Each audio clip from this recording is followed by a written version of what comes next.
Decimals. Divide decimal numbers by 10, 100 and 1000. Let's recap. If you're dividing a whole number by 10, you move the numbers one place to the right. 6 divided by 10. Put the whole number into the correct column, 6 in the ones column. Show the decimal point. Now divide by 10, so move 1 to the right. We have no whole numbers, so we write 0 in the ones or units column. We always need 0 or more in the whole numbers column. We have 6 tenths. The answer is 0.6. And to multiply by 10, we'd move the numbers one place to the left. So 0.6 multiplied by 10 equals 6.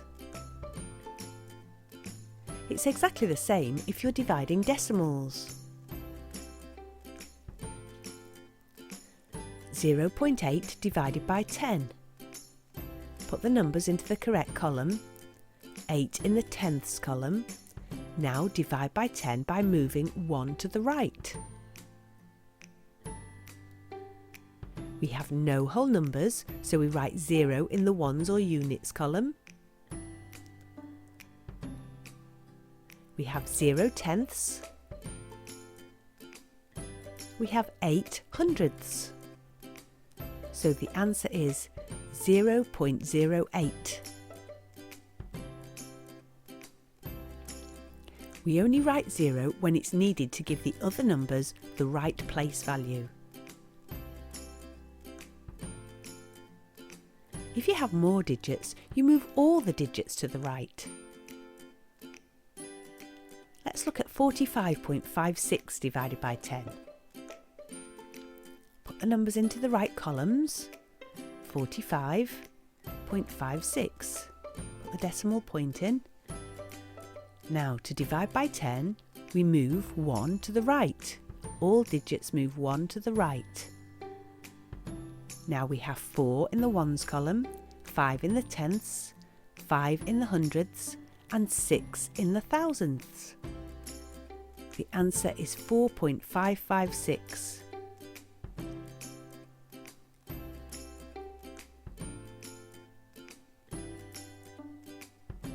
If you're dividing a number by 100, you move the numbers 2 places to the right. There are 2 zeros 2 places to the right. 4.7 divided by 100, put the numbers into the correct columns. 4.7 at the decimal. Now divide by 100, we move 2 to the right.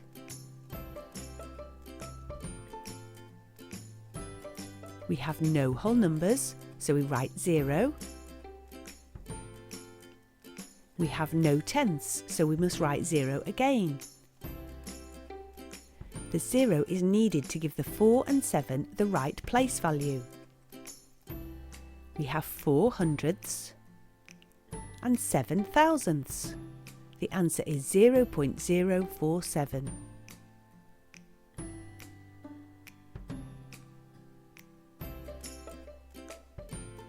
As 4, the whole number bit, is 2 columns smaller than the divisor, 100, we need to add 2 zeros at the start.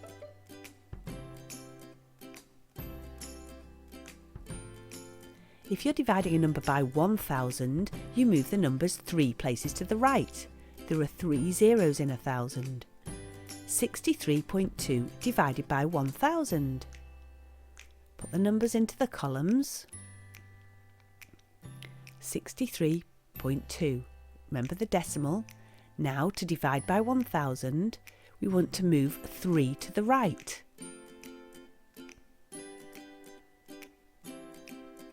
We have no whole numbers, so we write 0. We have no tenths, so we must write a 0. We now have 6 hundredths, and we have 3 thousandths, and we have 2 10,000ths. The answer is 0.0632.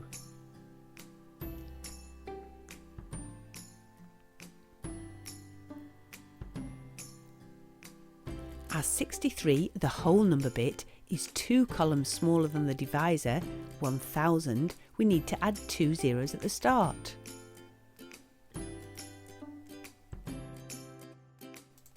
You don't need to draw the column table, just follow the rules. 3.57 divided by 10. As 3, or the whole number part, is only a single unit, it's 1 column smaller than the divisor, or 10, so we need a 0 at the start. 0, 3.57. Now move the numbers 1 to the right. The answer is 0.357.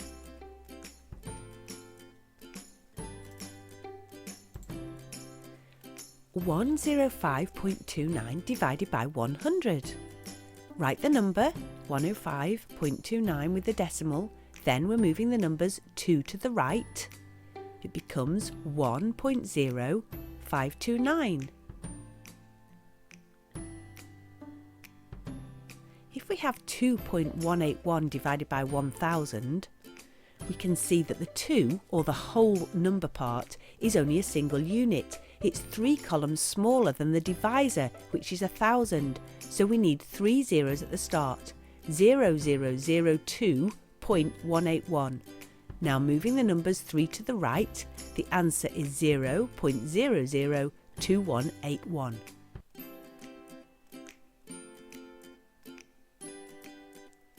Remember, decimals are another way of showing fractions of a whole.